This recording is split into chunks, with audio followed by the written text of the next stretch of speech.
All right, so today we're going to do October-November 2024, paper 21. That's paper 2, variant 1. Figure 1.1 shows the electronic configurations of 5 atoms, D, E, F, G, and H. You have to answer the questions about these electronic configurations. Each electronic configuration may be used once, more than once, or not at all. State which of these configurations represents each of the following properties. An atom of an element in group 6 of the periodic table. Group 6 means we have 6 valence electrons. 6 outer electrons. So that one would be G, right? Has 6 outer electrons. G is actually sulfur, right? 3 shells. So period 3, group 6, right? Period 3, group 6. That's sulfur. An atom that forms an ion that gives a lilac color in a flame test. Okay, that would be potassium ions. Okay, so the atom would be potassium. Okay, the atom would be potassium, the ion would be K plus, right? The ion that gives a lilac color is K plus, so the atom is K. Potassium is in period 4.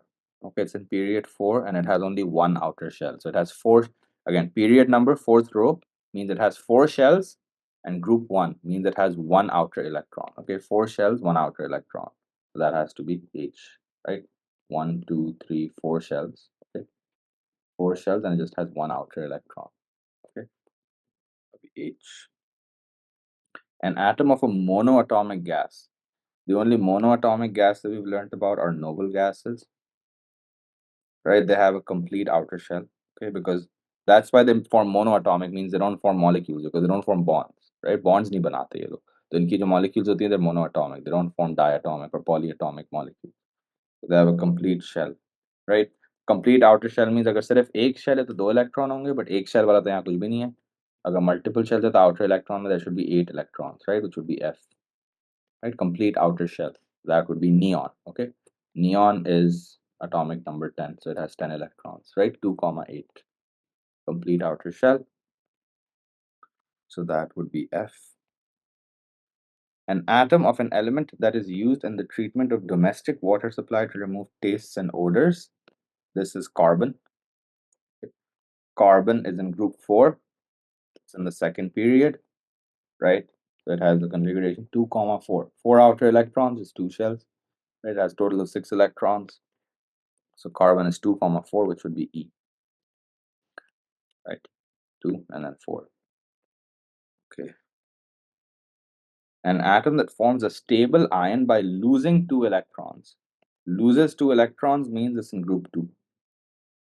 Okay. Group 2 means it has 2 valence electrons, right? It has 2 valence electrons. So that would be D, right? 2 valence electrons, 2 outer electrons. Okay, loses those to form a 2 plus ion, right? This is actually magnesium. 3 shells and 2 valence electrons. So period 3. Group 2, right? 2 valence electrons. 3 shells, period 3.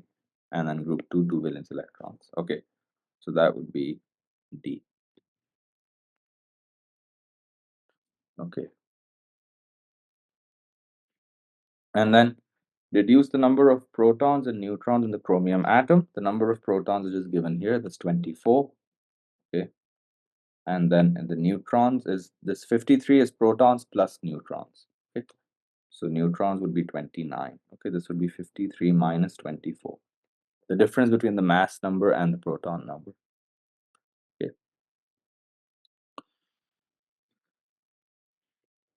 Iron is extracted in a blast furnace by the reduction of iron 3 oxide with carbon monoxide.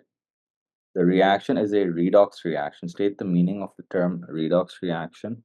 Okay, redox means that you have a reaction in which oxidation and reduction occur simultaneously, right? You can never have just one. You can't have oxidation without reduction anyway. So both of those things must happen together. Both of those things must happen together. Okay. So redox means that oxidation and reduction, okay, occur simultaneously.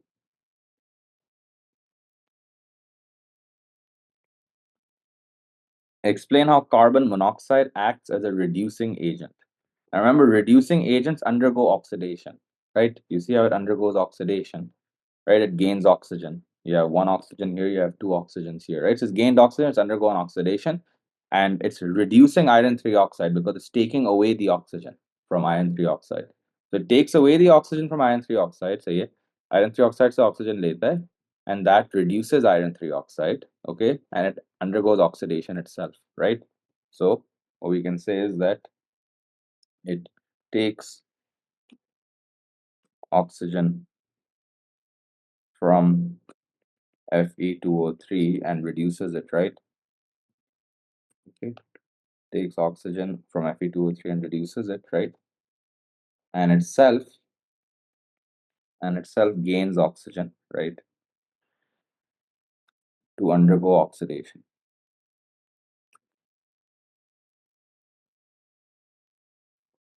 Okay. Calcium carbonate is added to the blast furnace. The calcium carbonate undergoes thermal decomposition. Thermal decomposition is endothermic. Okay, even if they hadn't mentioned that, you should know that thermal decomposition is endothermic. Complete the reaction pathway diagram to show all the reactants and products, a labeled arrow for activation energy and labeled arrow for enthalpy change. Again, endothermic means that your enthalpy change is positive. Okay, that means that the products are higher than the reactants, right? Energy is taken in. So I'll draw the reactants here, I'll draw the products here, right? And then let's draw that. Okay. And then what do we have? We have to write down the reactants, so calcium carbonate, products here, so calcium oxide and carbon dioxide, right? The activation energy is from the starting point to the top.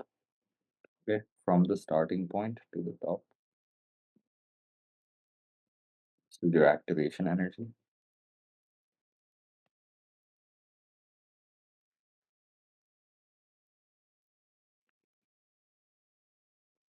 Okay. And then your enthalpy change is from reactants to products. Reactants to products would be upward arrow here, right? Because it's enthalpy change is positive, so it would be an upward arrow. For exothermic, it would be downward. Reactants would be below products, right? So for endothermic, the products are higher, right? And for exothermic, the products are below. So this is delta H.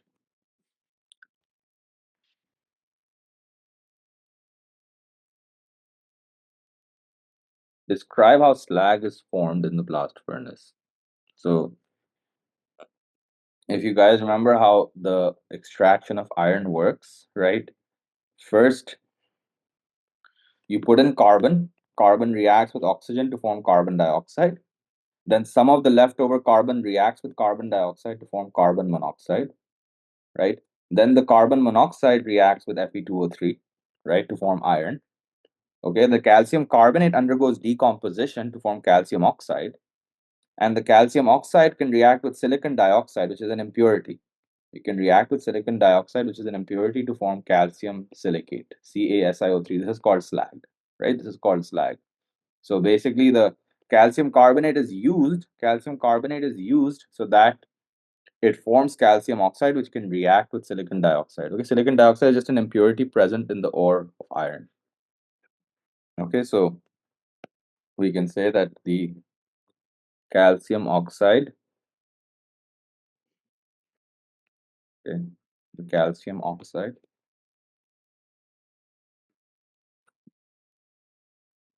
reacts with the impurity, which is silicon dioxide, right, in the ore. So impurity SiO2, right, which is in the ore. So the impurity in the ore, and the equation for this is CaO reacts with SiO2 to give you CaSiO3. Okay. This guy over here, this is slag. Okay. Iron is a transition element. Transition elements of colored compounds state two other physical properties that are typical of transition elements and not of group 1 metals. Okay, so transition elements have high density, group 1 elements don't. Okay, transition elements have very high melting points, which group 1 elements don't, right? They have low melting points. Remember that group 1 elements have low melting points, low density, right? They float on water, they melt at a very low temperature. Okay, uh, transition elements tend to be very hard, whereas group 1 elements tend to be very soft, right? Can be cut with a knife. So we can say just two. So we can say high density, right? That transition elements have, right, are typical of transition elements. And another one is high melting point.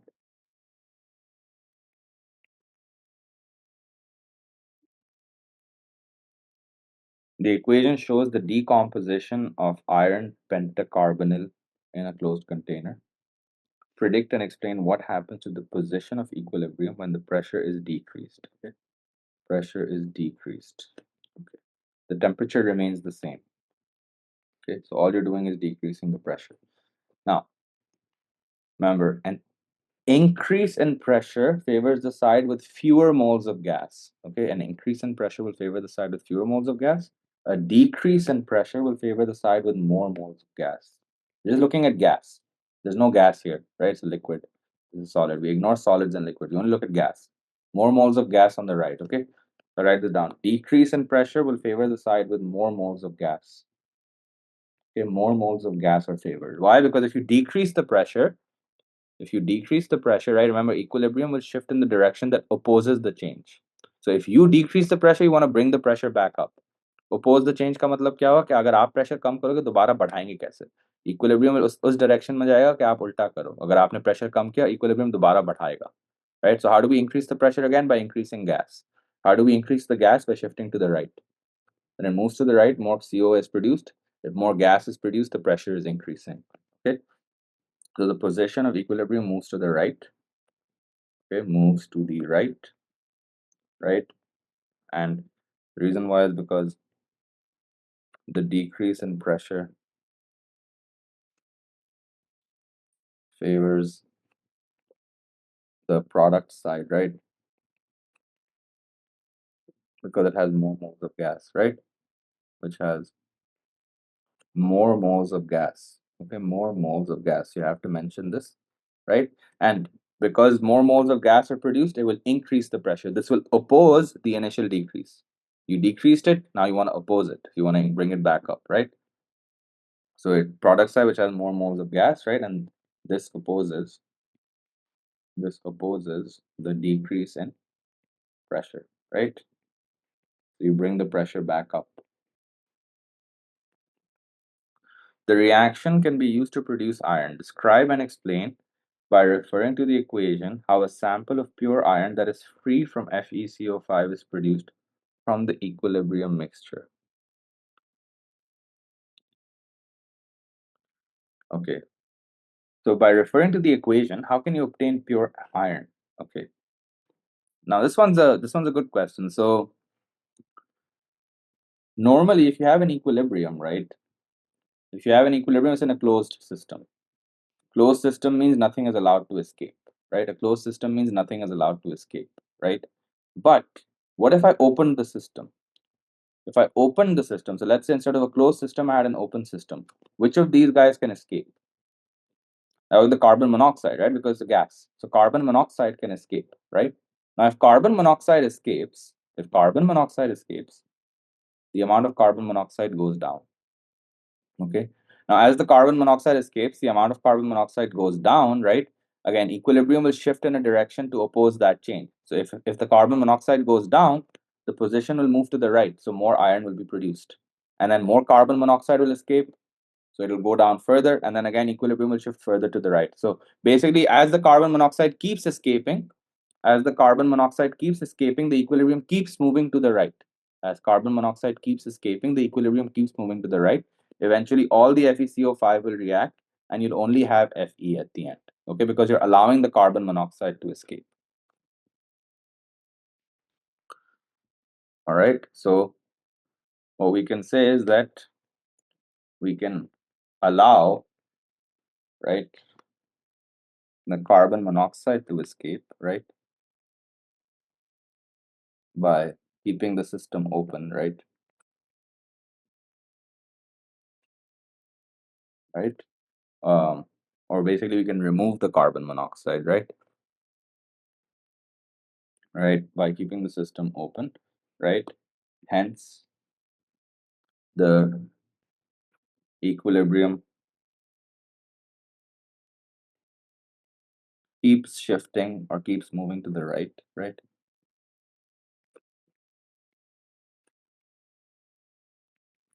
And the FeCO5 completely reacts, right? Completely reacts to form Fe. Okay. Iron reacts with hot concentrated sulfuric acid. The products are iron 3 sulfate, sulfur dioxide, and a liquid that turns anhydrous copper 2 sulfate blue. That liquid would be water, right? Because again, remember, anhydrous copper 2 sulfate is white. It turns from white to blue in the presence of moisture. So it's a test for H2O. It's a test for moisture, right? Now, iron 3 sulfate. Now, iron 3 means Fe3 plus, and sulfate is SO4 2 minus, right?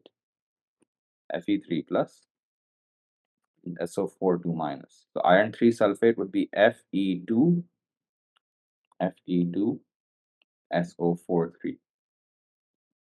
Oh, sorry. That would be the product, right?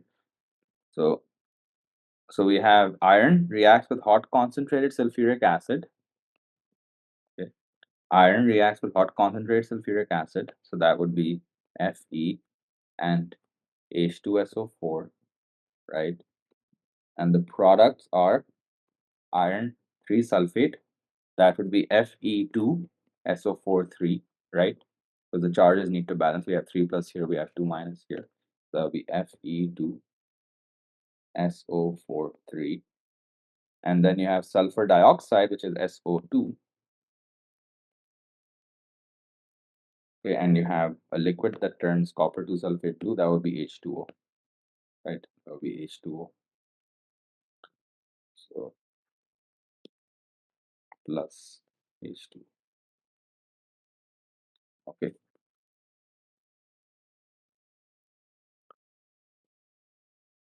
Now, how do we balance this? Well, first of all, we're just going to start with the iron, right? Because we have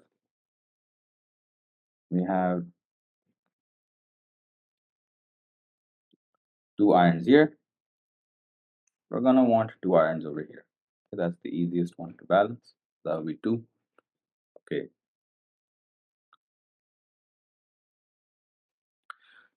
Now, the proper way to balance this, okay, the proper way to balance this is by recognizing that, first of all, some of the sulfates don't change, right? Some of the sulfates don't change, but some of the sulfates are converted to sulfur dioxide, right?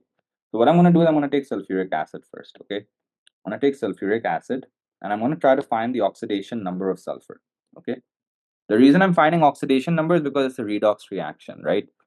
In a redox reaction, the gain and loss of electrons has to be balanced, okay? The gain and loss of electrons has to be balanced. So, okay, let's say sulfur is X. We have 2 hydrogens, which are +1 each. And we have 4 oxygens, which are -2, right? These are from the rules for oxidation numbers. The overall oxidation number is 0. So it's a neutral compound. So you get X minus 6 is equal to 0. So you get X is equal to +6, okay? And then in sulfur dioxide, right? In sulfur dioxide, we know that the oxidation number of sulfur is +4, right? We know it's +4 because 2 oxygens is -2, right? It's -4 total, right? 2 times -2 because oxygen has an oxidation number of -2. Okay, so then we know that, okay, sulfur is going from +6 to +4, right? So it's decreasing by 2. The oxidation number is decreasing by 2. It's gaining 2 electrons. It's gaining 2 electrons, right?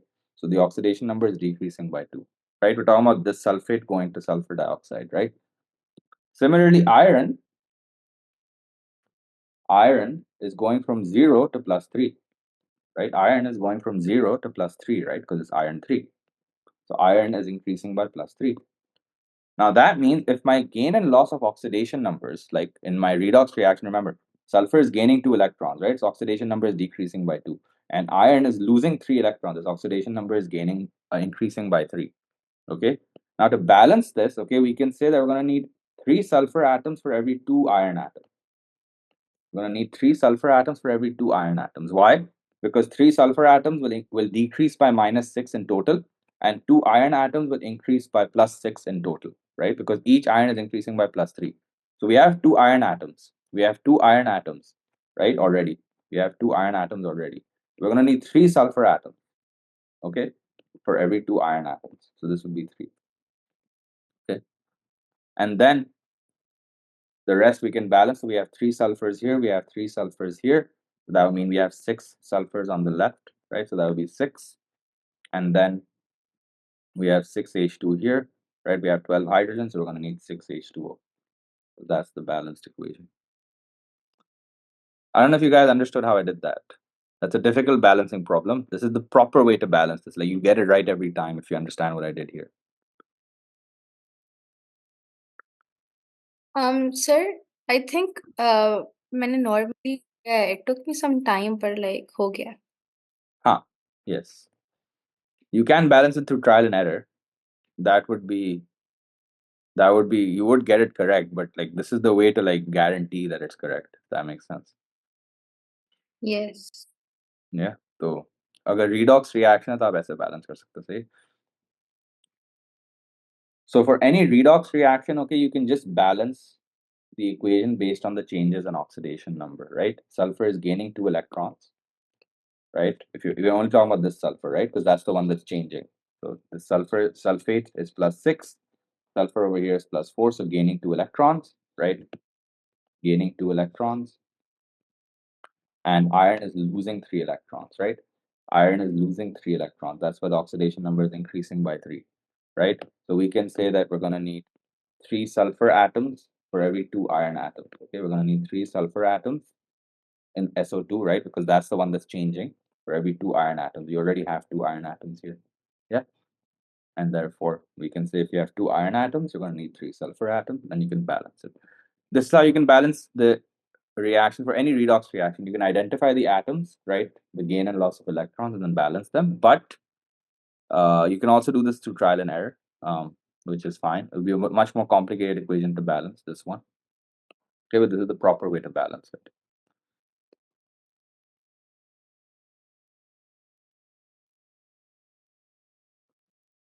They don't really expect you to know that, by the way, for O levels. It's not really in your syllabus. No, they expect you to just balance it through trial and error, but it's much more challenging. Figure 3.1 shows the apparatus used for the electrolysis of concentrated aqueous sodium chloride using graphite electrodes.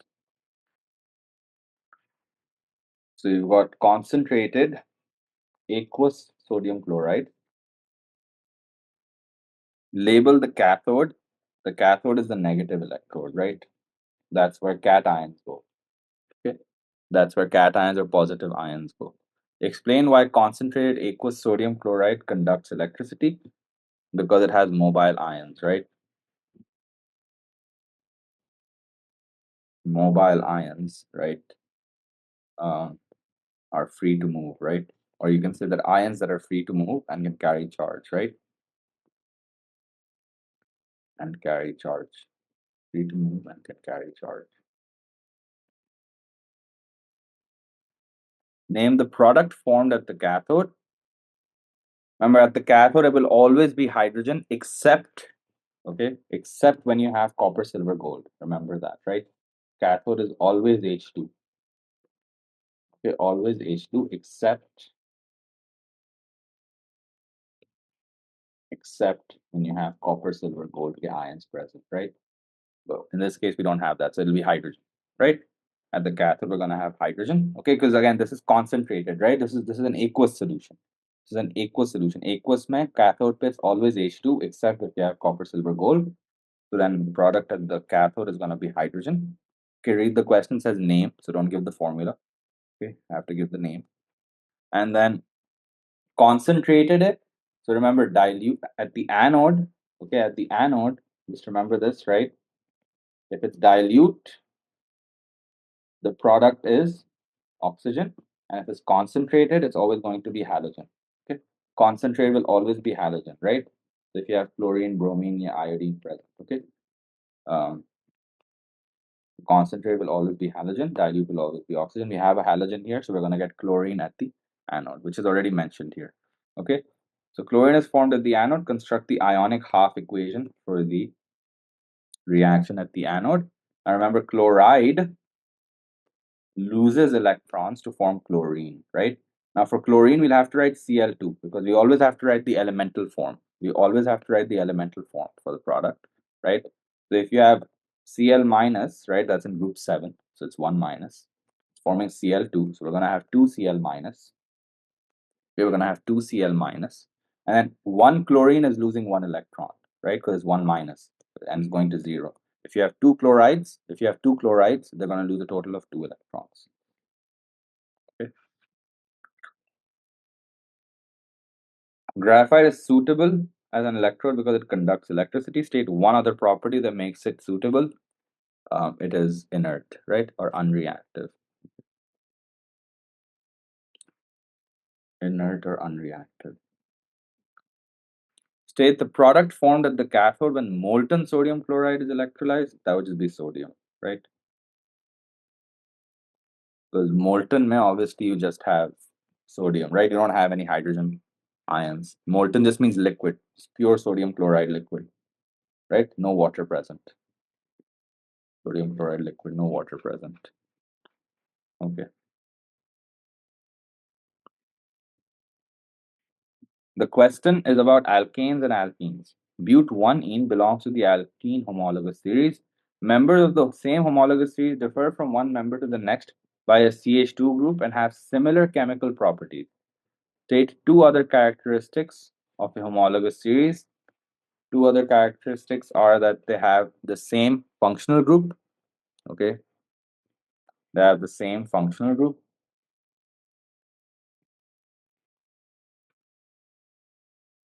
Okay, and they show trends in physical properties. Okay, they show trends in physical properties. So, for example, let's take the alkanes, right? If you took the alkanes, for example, right, what do I mean by trends in physical properties? So, let's say I took the alkanes CH4, C2H6, C3H8, and so on, right? The trend is that as you increase the number of carbon atoms in the series, remember, look, the molecular formula is increasing by CH2 every time, right? The molecular formula is increasing by CH2 every time, right? They all have the same functional group. In this case, they're all alkanes, so there's no functional group, right? And the trends in physical properties are that as you increase if you go down the series, your density is increasing, your boiling point is increasing, right? Your viscosity is increasing, volatility is decreasing, right? So those are consistent trends in physical properties. Consistent trends in physical properties as you go along the series. Okay? And then another property that's the same is that they have the same general formula, right? They have the same general formula. For alkanes, that will be CnH2n plus 2. Okay? For alkanes, that will be CnH2n plus 2. And for alkenes, it will be CnH2n. Okay. Figure 4.1 shows the displayed formula of but1-ene. Explain how it shows that but1-ene is unsaturated. So unsaturated means that it has a double bond, right? Or a triple bond. So saturated means it's only single bonds. All the bonds are single bonds, especially we only look at the carbon-carbon bonds, but just for any bond, right? All the bonds have to be single bonds. Whereas unsaturated means that one of the carbon-carbon bonds is a double or a triple bond, right? At least one of them. Okay. So we can say that there is a carbon-carbon double bond, right?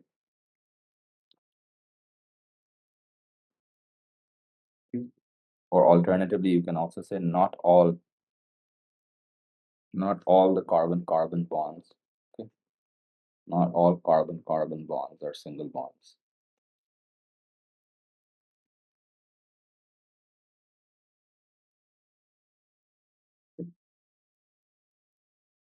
We have the structural formula of but1-ene.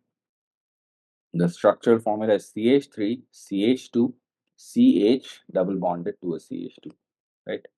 CH3, CH2, CH double bonded to a CH2. You can also start from the right, so you can say CH2 double bonded to a CH, right? CH2 double bonded to a CH, and then you have a CH2, and then you have a CH3, CH2, CH3. So either way is fine. Double bond can be shown on the left or the right. Okay. Draw the displayed formula of an isomer of butadiene. Well, that would be but2ene, right? Now, but1ene means that your double bond is either on this corner or this corner, right? On one end. It has to be on one end, right? Whereas but2ene, the double bond would be in the middle, right? It'd be in the middle of the carbon chain, right?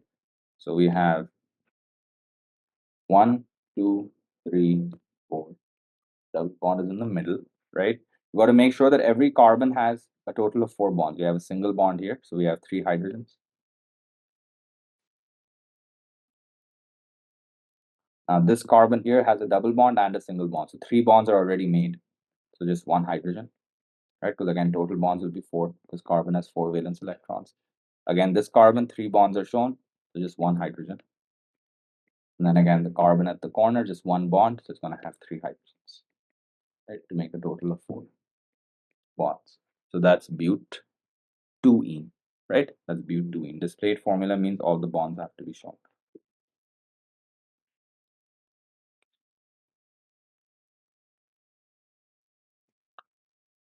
Undecane, which is C11H24, is present in the kerosene or paraffin fraction from the distillation of petroleum or crude oil.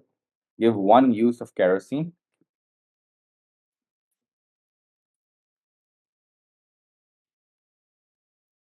Kerosene is used in jet fuel. Okay? Right, which are commercial planes and stuff use for their engines, right? Those are called jet engines, right? Those engines, those big round engines on the wings of a plane, right? With the fans, right? These are called jet engines. So the fuel for those comes is kerosene. When undecane is cracked, shorter hydrocarbon molecules are formed. Okay, undecane is cracked, shorter hydrocarbon molecules are formed. Construct the symbol equation. The only products are butane, propene, and ethene. Okay, so we have undecane, which is C11H24. Okay, we have C11H24 being cracked to form butane. Butane is C4H10. Okay, again, remember CnH2n plus 2. But means 4, and then the hydrogens will be 2 times 4, which is 8 plus 2. So 10, right? Because it's an alkane. C4H10. Then you've got propene, which is C3H6. And you have C2H4, right? C2H4, which is ethene, right? Alkenes have just double the number of hydrogens as carbons. So prop means 3 carbons, hydrogen will be 6, and eth means 2 carbons, hydrogen will be 4, right? Because they're alkenes. Now on the left, we have 11 carbons. On the right, we have 4, 3, 2. That's 9 carbons. We have 9 carbons, so we need 2 more. We're going to have 2 of the ethene. Okay. Always remember, cracking will always give you 1 mole of alkane. So the rest will always be alkenes. Okay. You can get multiple alkenes. You can get multiple moles of alkenes. That's fine. But as far as our syllabus is concerned, you'll always get just 1 alkane. You'll always get just 1 mole of a single alkane from cracking. Propane reacts with chlorine to form chloropropane and one other product. The other product here is HCl. Okay. Do not say hydrochloric acid for the name. It is hydrogen chloride. Okay. Hydrochloric acid is aqueous HCl. This is not aqueous. This is a gas. Okay. Hydrogen chloride gas. Okay. When you dissolve it in water, it makes hydrochloric acid. State the essential conditions. UV light.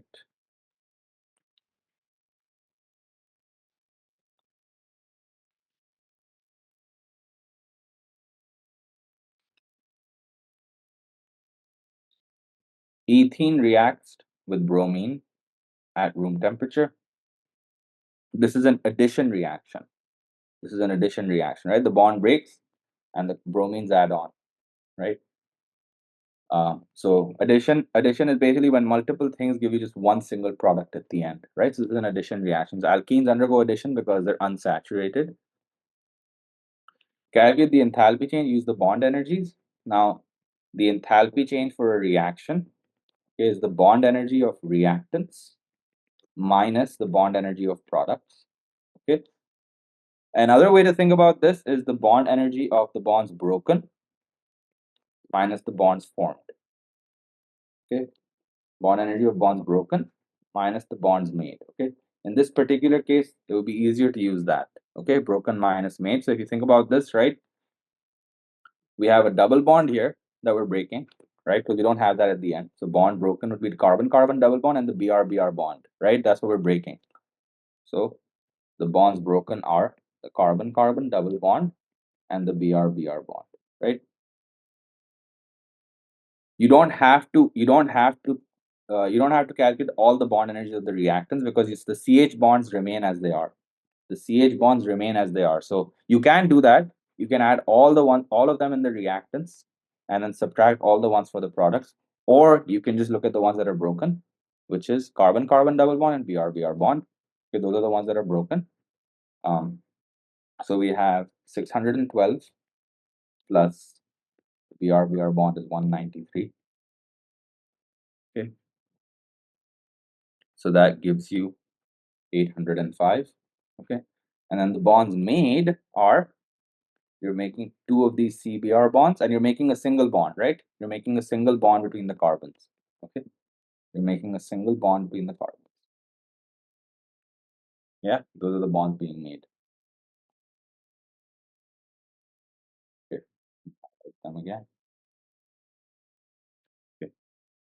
So you have carbon-carbon bond, and you have the CBr bond times 2.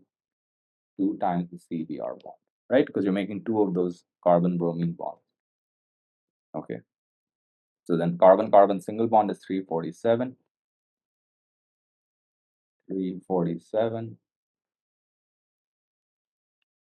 Okay, and then you have plus 2 times CBr is 290. Okay, and this gives you minus 100 and minus 927. Sorry, 927, and then we're going to subtract that, right? So 927. So you got to do made minus broken minus formed, or broken minus made, right? That's reactant minus product. We do 805 minus 927, which gives you negative 122 kilojoules. Okay, so the answer is minus 122. Describe the color change when excess ethene is added to bromine. Okay, this is just orange to color this. I know I've also mentioned brown, but they prefer orange. They do mention both at times, but it's just better to say aqueous bromine is orange. Okay, aqueous bromine is orange. Okay, so orange, and then once bromine reacts, it turns colorless. This is also a test for the carbon-carbon double bond, right?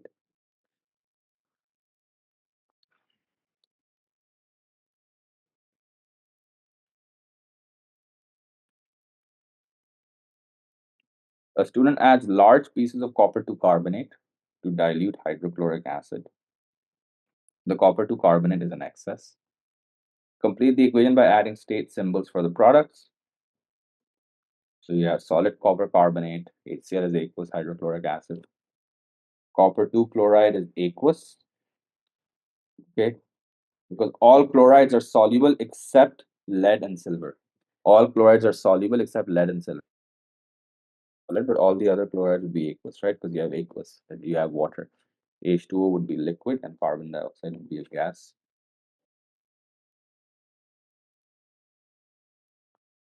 Figure 5.1 shows how the mass of the reaction mixture changes with time as the reaction proceeds. The mass of the mixture is decreasing because carbon dioxide is escaping. As carbon dioxide forms, it escapes, which means that the total mass decreases. In another experiment, powdered copper 2 carbonate is used instead of large pieces. All other conditions and mass remain the same. So the total amount of carbon dioxide produced doesn't change. So the total loss in mass remains the same. If you have the same amount of CO2 produced, You have the same starting mass and you have the same ending mass. But because in the first case you were using larger pieces of copper 2 carbonate, whereas in the second case you're using powdered copper 2 carbonate. That means that you're increasing the surface area. Okay, you're increasing the surface area, which means that the rate will increase. Okay, the rate will increase, right? All the amounts remain the same. If the rate increases, it just means that the reaction is going to happen faster. It's going to take lesser time. Okay, it's going to take lesser time for the mass to decrease. It's going to be steeper. Okay, it's going to be steeper like that, right? You get the same final mass. Okay, you get the same final mass. So again, it takes lesser time to finish, right? Let's say roughly 4 minutes, whereas this one took a little bit over 5 minutes. It's an approximate. The idea is that it'll happen faster. The reaction will go to completion faster, right? The point where it becomes flat is when the reaction finishes. The point where it becomes flat is when the reaction finishes, right? Because then there's no more change in mass, which means no more carbon dioxide is being produced. Okay, so that's the line that shows how the mass changes with time. Okay, if you use powdered copper 2 carbonate. The initial experiment is repeated using large pieces of copper 2 carbonate and hydrochloric acid of a higher concentration. All other conditions stay the same. Describe and explain the difference in reaction rate, okay, when hydrochloric acid of a higher concentration is used. So higher concentration means faster rate of reaction, right?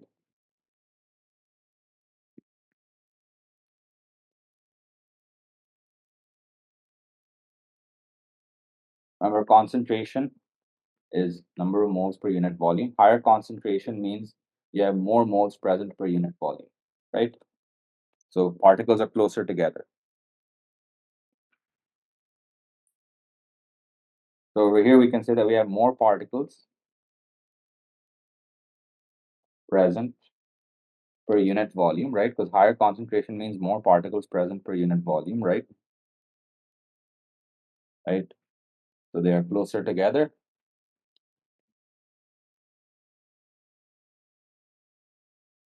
Hence, the frequency of collisions increases, right? Frequency of collision, the frequency of successful collisions increases. Okay. They don't expect you to say successful except for when temperature is involved. In that case, you have to say successful. Okay, but otherwise you can just say frequency of collisions increases. But I will just say it, right? Frequency of successful collisions increases.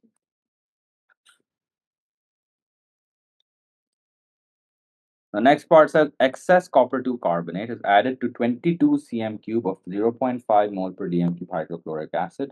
Calculate the volume of carbon dioxide released, measured at room temperature and pressure. Give your answer to two significant figures. Okay, we want to find the volume of carbon dioxide released. Okay, now let me write down the equation again. We have Cu CO3 reacts with 2HCl to give you CuCl2. I'm not writing the state symbols. Okay, we just need it for calculations, right? Now, the copper 2 carbonate is in excess. Copper 2 carbonate is in excess, so we don't really need that.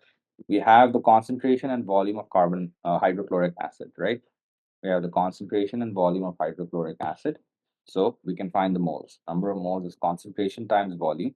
The concentration is 0.5 mole per dm cube. Volume is 22 cm cube. We have to convert it to dm cube. Remember, the units have to be the same. So we have for volume, right? So concentration as dm cube. So this should have to be dm cube. We have concentration as 0.5. Volume is 22 over 1000. Okay, that's how you convert from cm cube to dm cube. Divide by 1000. This gives you 0.011. 0.011 moles of HCl. Now, that's the first step, right? Find the moles of the known quantity. Then we can use ratios to find the moles of carbon dioxide. That's your unknown quantity. That's what you have to find. So we can say HCl to CO2, right? It's a 1 to 2 ratio, or 2 to 1 ratio rather. So this is 0.011. How many moles of CO2 do we have? We get 2, N is equal to 0.011. That means N is equal to 0.0055. Okay. 0.0055 moles of carbon dioxide, right? And that means if you want to find the volume of carbon dioxide is in decimeter cube, right? The volume of a gas at room temperature and pressure. Volume of a gas at room temperature and pressure is the number of moles times 24. So that would be 0.0055 times 24, which would give you 0.13 decimeter cube. Okay. Two significant figures, right? Again, significant figures, you start from the left. The first non-zero digit is the first significant figure. Everything after is significant. But any zeros at the start are insignificant. So this is not significant. The first significant digit is here, the second significant digit is here. So this is where you have to round. You have to round here looking at the value on the right. Yeah. You get 0.13 decimeter cube. Okay.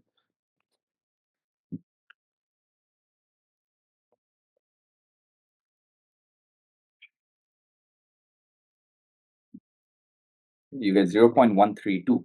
You get 0.132. Let me write that down. You get 0.132. Okay, and then that means that if you're going to round here, this will become 3. Right? It's going to round down. It's going to be 0.13 decimeter cube. Okay.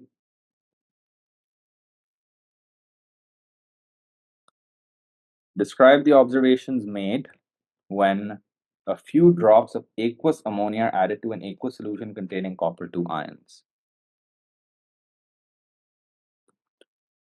Now, you guys should know that when we add aqueous ammonia to copper 2 ions, we get a light blue precipitate. Okay? We get a light blue precipitate, right, which dissolves in excess ammonia, right? It dissolves in excess ammonia, right, to form a dark blue solution.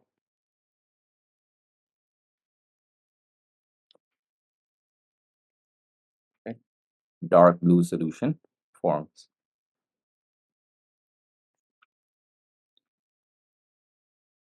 Right? So it dissolves.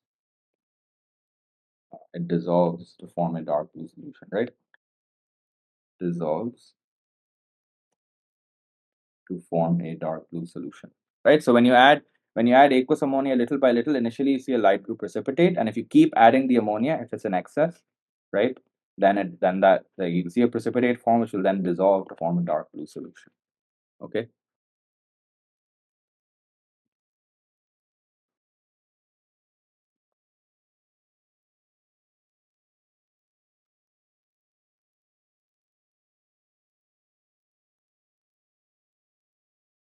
I will repeat this again.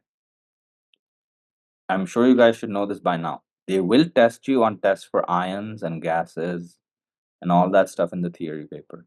I have mentioned this before, right? To everyone.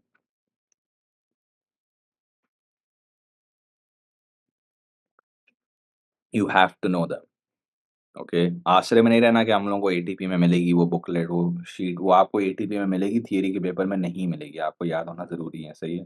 तो please याद कर लेना, मैं इसलिए आप लोगों को इतने टाइम से बोलते हुए आ रहा हूँ। ओके, इसलिए मैंने आप लोगों को अलग से वो चैप्टर कराया और आप लोगों को बोला, आपको एमसीक्यूज़ भी कराए थे, बोला था याद करना है, सही है? So please learn it. Okay. An ionic compound of copper has the formula Cu2O. Reduce the oxidation number. Well, okay, we know oxygen is 2 minus, right?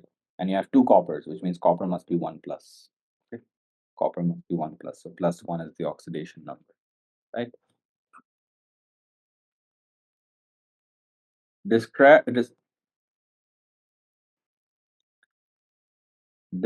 how to prepare crystals of ammonium chloride by reacting aqueous ammonia with dilute hydrochloric acid.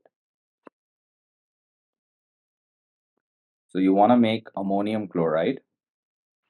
Okay, you want to make ammonium chloride. Now, you have to remember this. Okay, you have to remember this, that if you want to make any sodium, potassium, or ammonium salts, if you want to make sodium, potassium, or ammonium salts, okay, you have to use titration.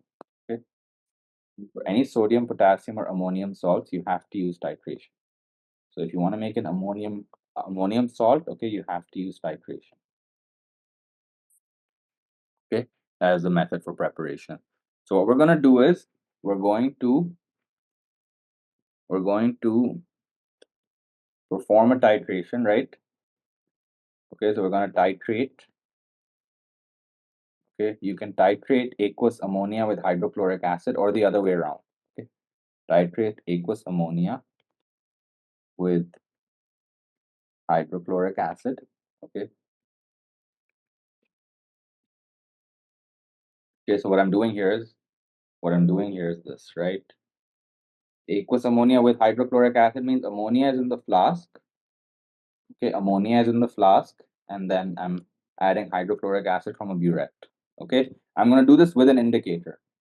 Right? Something like methyl orange, right? So titrate aqueous ammonia with hydrochloric acid, right? Using an indicator. We're using an indicator to determine the endpoint. Okay, you don't have to go in full detail. That would be more in your practical, right? In the practical, you would have to name the indicator, right? To determine the endpoint. Okay. And then you would repeat the titration. Okay. You would repeat the titration, right? Using the amounts determined, right? Okay. Using the exact amounts determined from the first titration. Okay.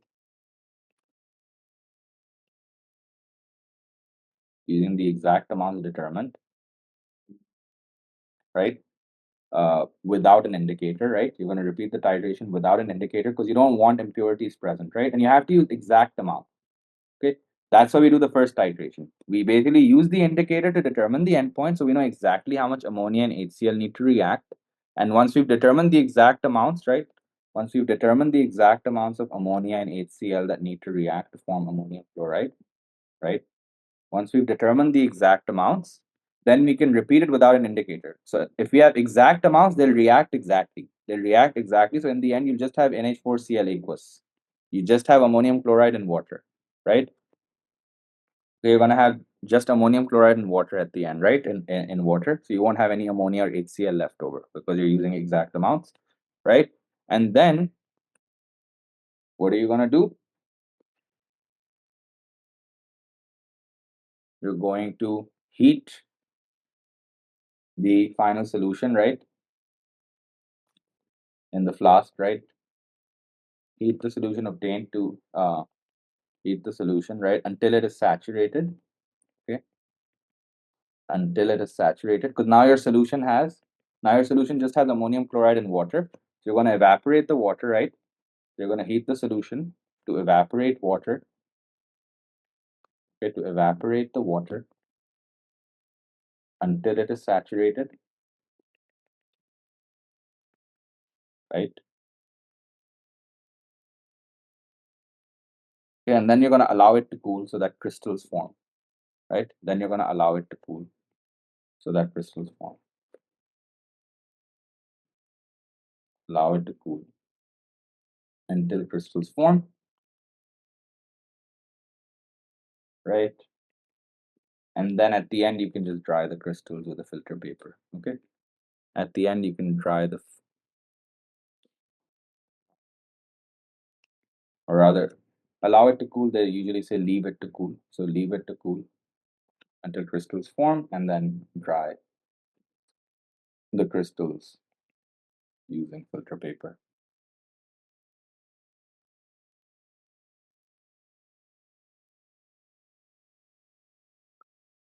So, Alijba, I didn't answer your question because I think I have now answered your question.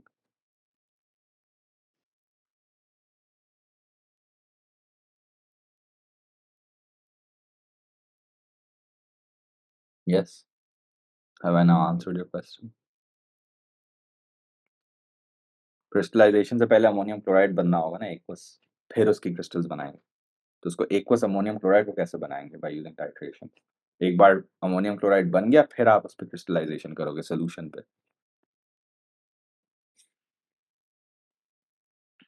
अच्छा paper है ना ये, थोड़ा सा challenging है नहीं, क्या ख्याल है?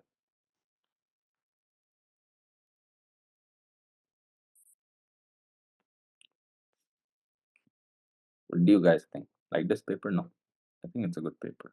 I think it's some pretty solid revision. And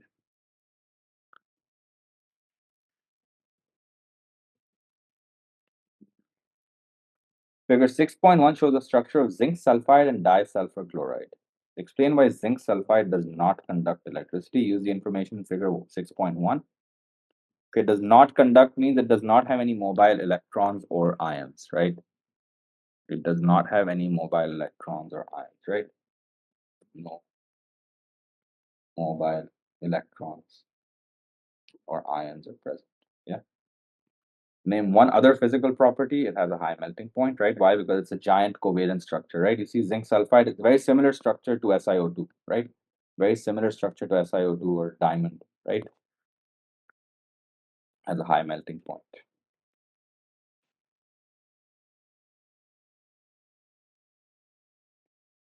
Explain why disulfur chloride or disulfur dichloride has a low melting point. Now, disulfur dichloride is a simple molecule. Now, if you guys remember, I'll repeat this, right? If you have something like H2O, which is simple molecular, right? If you have something like H2O, right? When you boil it, and turn it into gas, right? You do not need to break the covalent bonds. The covalent bonds remain intact. The covalent bonds do not break, right? Water and liquid, water is steam, H2O. Steam is also H2O, liquid water is also H2O, right? So that means that your H2O remains H2O. None of the bonds between the hydrogens and the oxygens are broken. All you're doing is you're breaking the weak forces between the molecules. All you're doing is you're breaking the weak forces between the molecules, which doesn't require a lot of energy. That's why it has a low melting or boiling point. Okay? Because the covalent bonds do not need to be broken. In a macromolecule, right, you have to break the covalent bonds because it's a giant structure. So you have to break the covalent bonds. Similarly, in a giant metallic lattice, again, you have to break metallic bonds. In ionic lattice, you have to break ionic bonds, right? The ionic bonds are attraction between cations and anions, right? So you have to break those. In metallic, you have to break the attraction between cations and delocalized electrons, right? Right. So that's a giant metallic lattice, right? So again, in all of those cases, in all the giant structures, you have to break bonds. For metallic, it's metallic bonds. For ionic, it's ionic bonds. For giant covalent or macromolecules, it's covalent bonds. But for simple molecules, you only need to break intermolecular forces. You do not need to break the covalent bonds. Okay, that's why they have low melting points. Okay. The only exceptions with giant structures are group 1 metals, which have relatively low melting points. All the others, all the giant structures have high melting points. Okay. Group 1 metals have relatively weak metallic bonds. Okay. Explain why disulfur dichloride has a low melting point. Well, because weak intermolecular forces, okay, weak intermolecular forces, okay, have to be broken. Right. Hence, not a lot of energy is needed, right?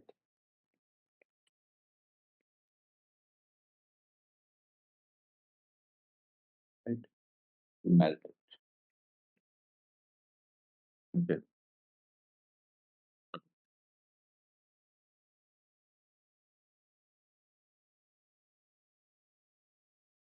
Complete figure 6.2 to show the dot and cross diagram for the electronic configuration of disulfur dichloride. Show only the outer shell electrons. Okay. Now, sulfur is in group 6. It has 6 valence electrons. It wants 8, so it makes 2 bonds. Right? It makes 2 bonds. It wants only 2 more electrons. Chlorine is in group 7. It only wants 1 more electron. So it only makes 1 bond. Right? So sulfur is group 6. Group 6. Right? So it has 6 valence electrons. Okay, we're only looking at valence electrons. And chlorine is in group 7. Right? It has 7 valence electrons. Right? So they're only going to make single bonds. Chlorine will only make single bonds. Chlorine will only make a single bond, right? And then because sulfur has 6 electrons, it wants to make 2 bonds. It's already making 1 bond with the chlorine. So it's only going to make 1 bond with the sulfur. It's only going to make 1 bond with the sulfur, right? So this sulfur is making 2 bonds, right? This sulfur is making 2 bonds, and this sulfur is also now making 2 bonds, right? Now we have to draw the rest of the valence electrons. Chlorine has 7 valence electrons. One of them is shown. Okay, so we need 6 more. Okay. Now, if this chlorine is X, then this sulfur must be dot, right? Sulfur must be dot. We've shown 2 out of the 6 electrons, so we need 4 more. We need 4 more. Now, if this sulfur is dot, then that means that the next sulfur is cross, right? So again, we're going to need 4 more, right? Because 2 electrons are shown. And then if this sulfur is cross, then that means this chlorine must be dot. We've shown 1 electron, we need 6 more, right? Because we have 7.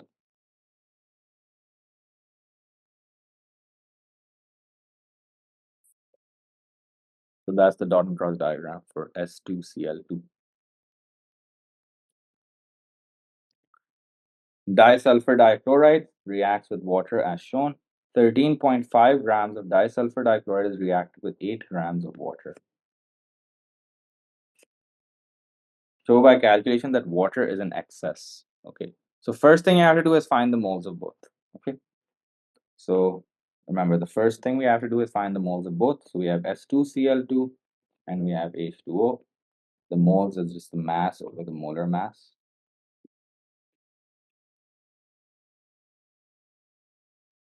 Moles mass over molar mass, right? दोनों का mass दिया हुआ है.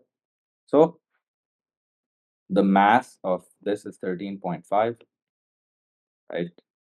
13.5. The molar mass, okay, S2Cl2 is sulfur is 32. So 32 times 2 plus 35.5 for chlorine times 2, right? Write it down. So sulfur is 32, chlorine is 35.5. Okay. So we have 135. 135. So this is 13.5 divided by 135. This gives you 0.1 moles. Okay. 0.1 moles. And then for H2O, I want to remind you guys that when you're doing the mole calculation, okay, you're going to ignore this 3. This 3 will only be useful when we're comparing the two. This 3 is only useful when we're comparing the two to each other. Okay, we only use the 3 जब हम लोग दोनों चीज़ों को compare करते हैं, वरना नहीं यूज करते 3 को. आप लोगों को सिर्फ H2O के moles निकालने हैं. Okay, so you have to use the mass and the molar mass of H2O. This would be 8 divided by H2O is the molar mass is 18, right? Because you have 16 plus 2 times 1. So oxygen is 16, hydrogen is 2, hydrogen is 1. So we have 8 over 18, which gives you 0.444. Okay.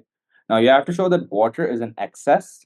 Okay. Now if you have to show water is in excess, all you have to do is take the moles of the other guy. Okay. And use the ratio. Now you're going to use the ratio. Okay. So H2O in excess, right? How do we show that? We're going to take the moles. So we're going to say S2Cl2 and H2O. Okay. S2Cl2 and H2O, the ratio is 1:3, right? From the equation, ratio is 1:3, right? And then just going to take the moles of this guy, which is 0.1, right? Right? So to show H2O in excess, we're basically finding the amount of H2O needed, right? We're just finding the H2O needed, right? For limiting. So we're just going to say N. Okay, cross multiply, we get N is equal to 0.3 moles of H2O needed. Okay, 0.3 moles of H2O needed, but we have 0.444. Okay, so if we have 0.1 moles of S2Cl2, we only need 0.3 moles of water.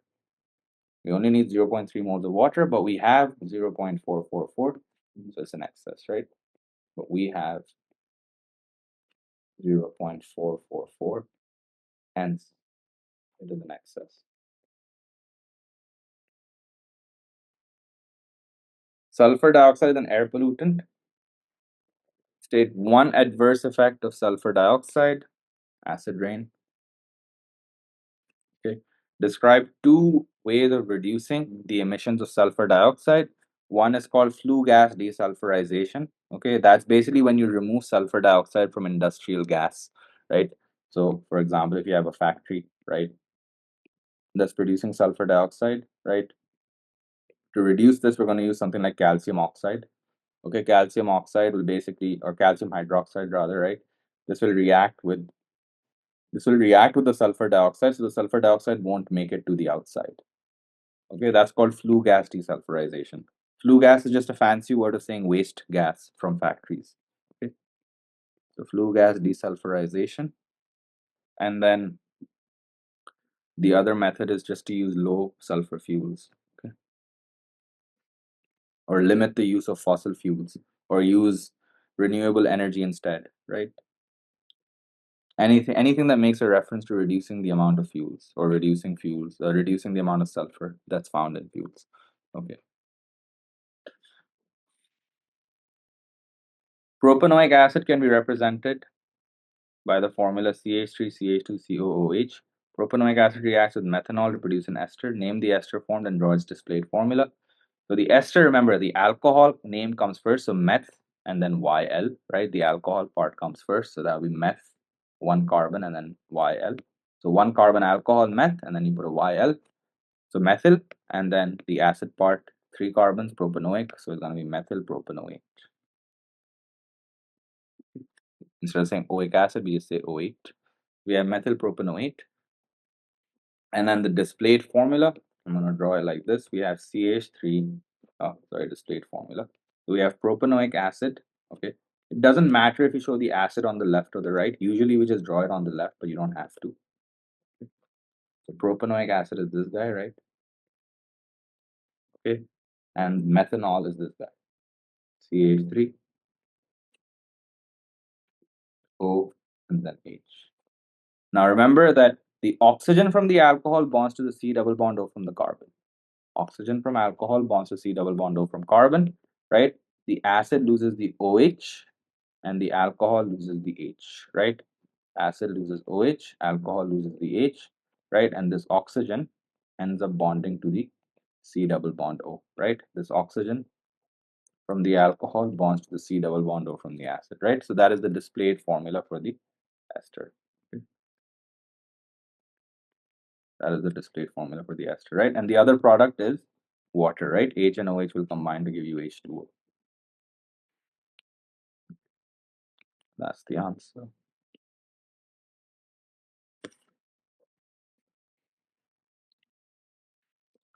Propanoic acid is a weak acid. Explain how this equation shows that propanoic acid is an acid by referring to proton transfer. Well, if you notice, it's giving a proton to H2O, right? Now, this equation is a bit more complicated than what you've learned, but that's fine. You can clearly see that water is gaining a proton because it's becoming H3O plus, and the propanoic acid is losing a proton, right? So you end up with COO minus. So how is it a proton? How is it an acid? Because it donates a proton, right? A proton is donated or transferred, right, to H2O. And obviously acids are proton donors, right? By proton we mean H plus. Okay. CH3, CH2, COOH is a weak acid because it's a reversible arrow, right? Reversible arrow, which means it's not fully ionized, right? Not fully dissociated, right? Or incompletely dissociates, right? Not completely dissociated or ionized.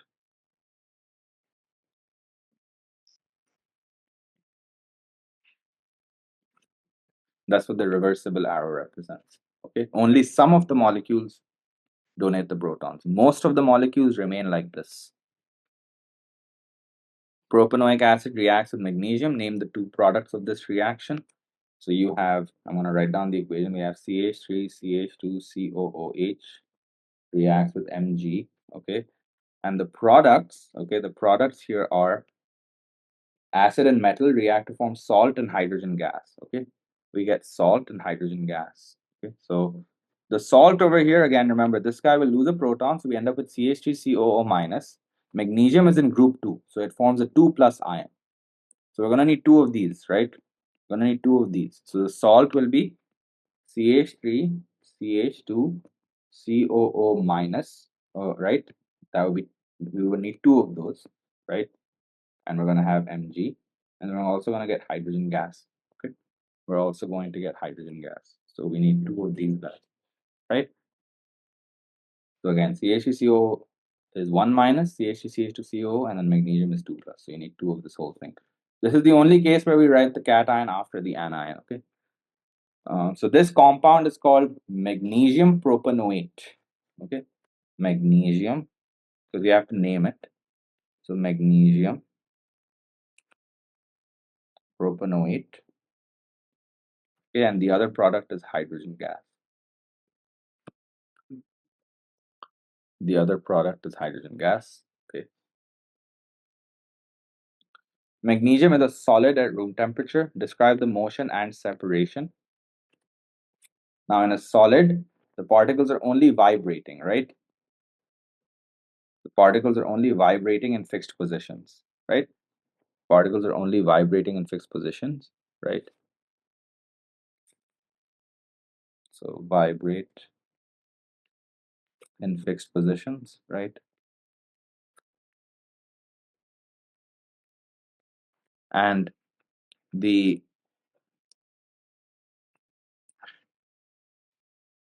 only vibrate in fixed positions, and then the separation is that they're very, very close together, right? They're basically touching, yeah? So closely packed, right? In a solid, closely packed, right? In a regular arrangement, yeah? But the separation just means how far away they are. They're not far away at all, right? They're very closely packed or tightly packed, okay? Tightly packed.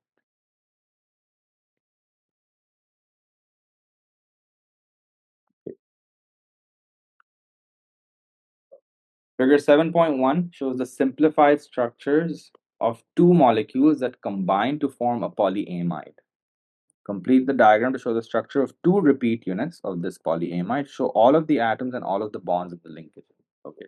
Now, remember that the nitrogen, I'm going to highlight them. The nitrogen will bond to the C double bond O. The nitrogen will bond to the C double bond O, right? That's how an amide forms. The nitrogen from the amine will bond to the C double bond O from the acid, okay? So what do we have here? Okay, we're going to have the hollow box is with the nitrogens, right? So that's what we're going to have here, okay? We have NH2, we have NH2, right? Now, another thing to remember is that, so the nitrogen, so let me draw this first. The nitrogen will bond to the C double bond O, right? Nitrogen will bond to the C double bond O. It's coming with this box, right? The C double bond O is bonded to the line box. Okay. Now just remember that this guy will lose an H, okay? The nitrogen will lose an H and the acid will lose the OH. Okay. Amine loses an H, acid loses OH, right? So what do we have here on the left? We're gonna have an NH. Okay. We're gonna have an NH and then continuation bond, right? And we have an H over here as well. Okay. We have an NH, we have an H over here as well, like that. Okay. So I'm going to repeat this again. What happens is the nitrogen will bond to the C double bond over the acid if you have a hollow box here. So we're starting with this nitrogen, right? Nitrogen will bond to the C double bond O, right? That's this box over here, the lined box. Okay. The acid will lose the OH, so we've gotten rid of the OH here. The nitrogen will lose the H, right? So we've gotten rid of one H, right? Instead of NH2, it just becomes NH. Then again, what do we have? We have C double bond O bonded to this box, right? We have C double bond O. Then again, C double bond O has lost the OH. C double bond O will bond to the nitrogen. C double bond O will bond to the nitrogen, right? Because you have the hollow box again. We have NH again. The nitrogen has lost the hydrogen, right? So we have NH, and then again you have NH. Then you have C double bond O, and so on, right? So you have NH. Then you have C double bond O, right? With the lined box, and then at the end, right? Since you have this box over here, the continuation, we're going to drop the OH at the end. We're going to drop the OH at the end. So we have C double bond O and then the continuation, right? So this is two repeat units. This is the first repeat unit, and then this is the second repeat unit, right? That's the exact same pattern twice. Okay.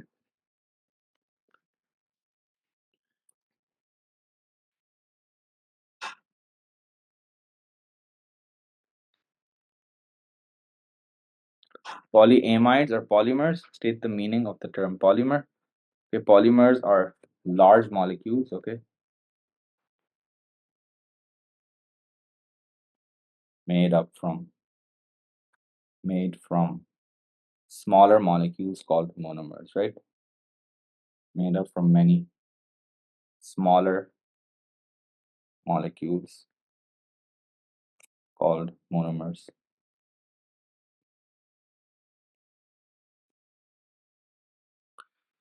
Okay. Polyamides are condensation polymers. State one difference between condensation and addition polymerization, just one difference. Okay, so one difference is that addition polymerization produces just the polymer, right? Right, because it's an addition reaction. So only the polymer is produced, only the polymer, the only product is the polymer. Okay, so the only product is the polymer. Okay, in addition polymerization, right? In addition polymerization, because it's an addition reaction. Whereas in condensation, right? Whereas in condensation polymerization, we have a condensation reaction, which means other products are produced as well, right? Like here, the OH and the H combine to give you water. The OH and the H, which are being lost, combine to give you water, right? So whereas in condensation polymerization,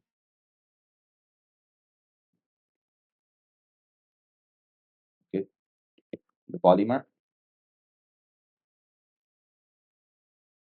and a smaller molecule, right? And a smaller molecule. The only example that we've learned about is H2O, right? Is produced, right? So multiple products are produced. That's one difference. Other differences are that addition polymers have the same empirical formula as the monomer. Condensation polymers have a different empirical formula, right? Addition polymers require only one functional group, which is the carbon-carbon double bond, right? Whereas condensation polymerization requires at least two different functional groups. So it could either be an amine and an acid, or it could be an alcohol and an acid, right? In the case of polyesters. So multiple functional groups are needed, right? And then, yeah, so those are some other differences in addition and condensation polymerization.